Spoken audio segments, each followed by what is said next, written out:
रहनुहुने सबैलाई तमु ल्होसारको आशीर्वाद छ। अनि तमु ल्होसार कसरी मनाउने, के कसरी कारणले मनाउने हाम्रो बाबा हुनुहुन्छ अग्रज बाबा। यति पर्ने नि हाम्रो बाबा हुनुहुन्छ। बाबा तमु ल्होसार गर्नु त के हो सर्प वर्ग छोडेर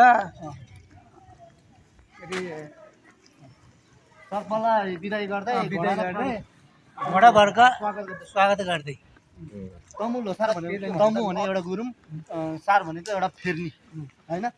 अस्ति चाहिँ मैले के भन्थेँ भने मैले चाहिँ सर्प वर्ग चाहिँ अस्ति चाहिँ मैले चाहिँ के भन्थेँ भने हजुरहरूको सामुन्ने तमुको एउटा वर्गको चाड भन्थेँ, त्यो गलत भएर चाहिँ अहिले आज त किनभने त्यो ल्होसार भनेको चाहिँ एउटा परिवर्तन होइन भाउ, एउटा परिवर्तन भएको कारणले चाहिँ एउटा यो नाग वर्ग अब ऊ भयो सकियो। अब घोडा वर्ग चालु भयो। अहिले नागलाई बिदाई गर्दै घोडालाई प्रवेश भन्नाले एउटा स्वागत गर्दै नाग वर्ग आजसम्म चाहिँ नाग लाग्यो, भोलिबाट घोडा लाग्छ होइन भाउ। सबैले देखाउँछ देखाइदिए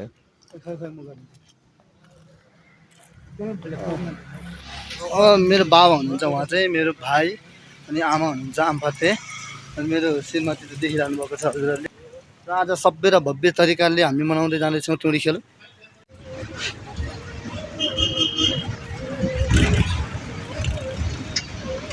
हेलो गाइस, हामी चाहिँ अहिले प्रवेशको द्वारमा जाँदैछौँ।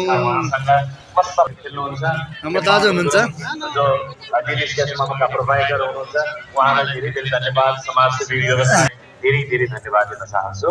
र यो फोटो सेसनको कार्यक्रम अगाडि बढ्दै गर्दा म तमु ल्होसार सम्पन्न गर्नका लागि मुख्य रूपमा हामीलाई मुख्य प्रायोजक रहनुहुने गोल्डन वाक प्रिमियम वाटर, प्रायोजकमा रहनुहुने गोर्खा ब्रुवरी, सहप्रायोजकमा रहनुहुने एक्सट्रिम इनर्जी ड्रिङ्क,